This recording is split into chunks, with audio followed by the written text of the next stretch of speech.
Well, everyone, it's time for us to go and take a look at the 2018 MacBook Pro and see how this specific MacBook holds up in 2023. Now, I would probably tell you there's never been a better time of buying a brand newer MacBook. Not even this, you don't have to get the latest one, but a 2020 M1 MacBook Pro or newer. There's never been a better time to buy those MacBooks than now. So I couldn't recommend those MacBooks, highly enough. And in fact, I would probably avoid buying these types of, 2018 type of MacBook Pros, mostly because of the keyboards and other slowdown issues that Apple's kind of had with these, MacBooks. So I'll talk about it throughout this video. But if you want to pick up some MacBooks, I would recommend buying this year. The links will be down in the description. You can get them from there and you can help support the channel at the same time. Now, starting off with how this MacBook was even made, this MacBook was coming off the heels of the 2017 MacBook, which was coming off the heels of the 2016 MacBook, which was a really big change. It was a big change for better or for worse, and it brought a lot of stuff to the table, but it also took a lot of stuff away. Now, with the 2018 MacBook Pros, what Apple was basically doing here was that they were refining it, they were making it faster,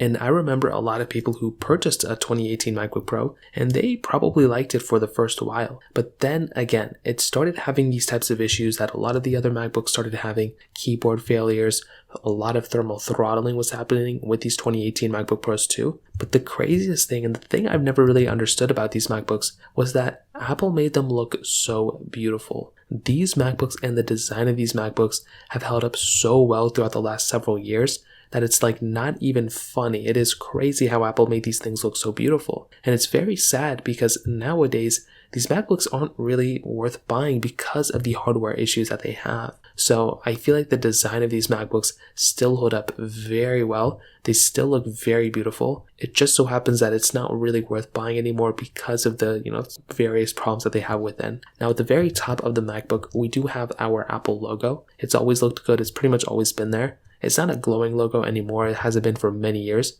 but still kind of a nice touch. Apple's still giving it to us, at least an Apple logo at the front.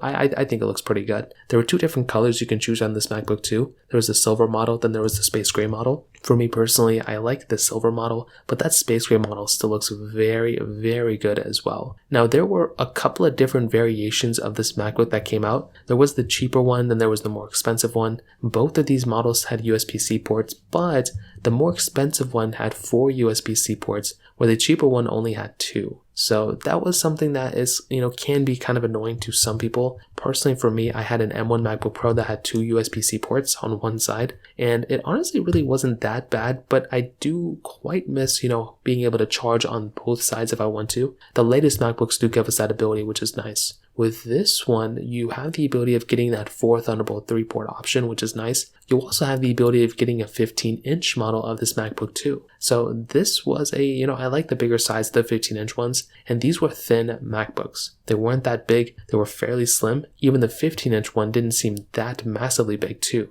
But those, 15-inch ones did have, 4 USB-C ports, so that was always something that was really nice as well. Now, moving on to the, actually when you flip this thing open, this is where things start getting a little bit more wild. So with the 2018 MacBook Pro, you were still getting a few different models. Like I said, you were getting that 13-inch panel or you were getting that 15-inch panel, and Apple did a tremendous job with the display. There's a lot of things you can hate on MacBooks about. I don't think you can hate on their displays. Like, they're very good. Of course, it wasn't a 120 Hz panel just yet, but it was still a very good panel, and I think Apple knocked it out of the park here. Like, of course, it could have been a little bit better, but I think Apple did a good job, and I think when it comes down to it, it doesn't really get that much crazier better at this point, if I'm being honest. So during this moment, I liked it a lot, and I still think I like this panel a ton as well. Now, on the bottom of this, MacBook, you were getting your touch bar. So this is something that Apple's kind of removed from, they don't really make touch bars on their mainline MacBooks anymore. They still make them on their MacBook Pro, but this type of,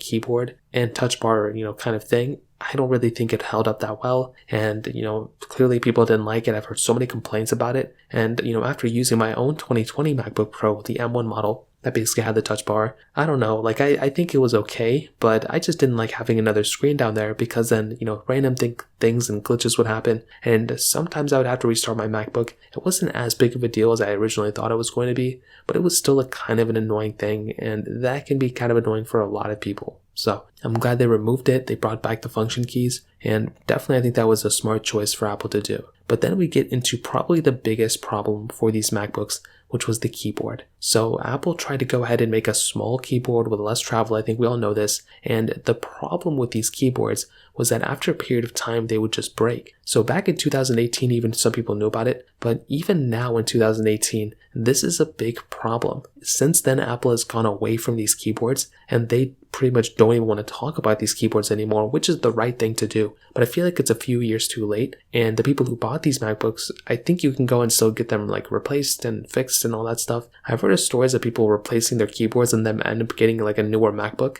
I hear that sometimes. You might be the lucky one too. But I mean, this is the main reason, and or probably one of, at least if it's not the main reason, then it's the biggest reason why I wouldn't recommend buying one of these type of MacBooks anymore, because of these keyboards. It's a very sad thing. It pretty much made like 4 years of MacBooks like kind of worthless in a way. But if you plan on just docking this MacBook up like and just keeping it as like a desktop PC, then you might be okay with it. But I would say for a majority of people, you would be far better off buying one of the newer MacBooks that actually have, those types of, newer, keyboards. I mean, that's the biggest thing here. So that in and of itself is probably one of the biggest things to keep in mind there as well. So the keyboard thing, kind of a big thing to keep in mind. You still get the trackpad on the bottom though, and I've always liked, Apple trackpads.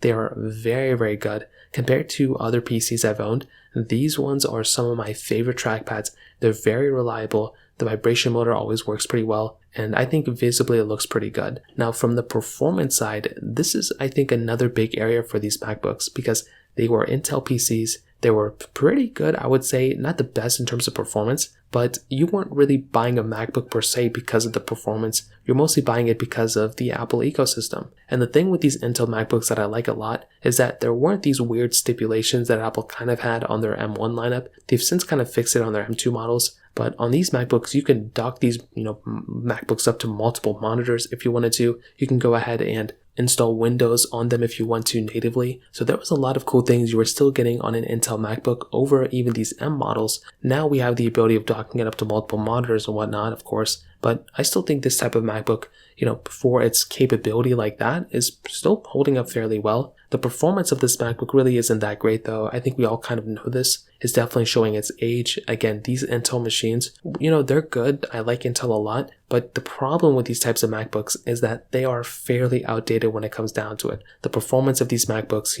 compared to the M1 models, there's just no competition. Apple has done a great job on the research and development of these M1 models and their M2 models that it just doesn't really make any sense at all to actually buy something like a, older MacBook that's not an M2 model or an M1 model. So if you have the ability of actually going through and actually upgrading your MacBook, it makes zero sense in my opinion to buy anything other than one of these M models, because they're newer, they're better battery life. And the thing I had a lot of problems with my Intel MacBooks, even these 2018 MacBooks, is the fact that the fans would kick on all of the time. It would just be so annoying. Literally every 5 seconds the fans would kick on, and that was a very annoying thing. So at the end of the day, I would probably tell you the 2018 MacBook Pro probably isn't worth it that much anymore. It may have been worth it at one point, but I just don't think it's worth buying. And there's a lot of other MacBooks now that have gone down in value in the used market.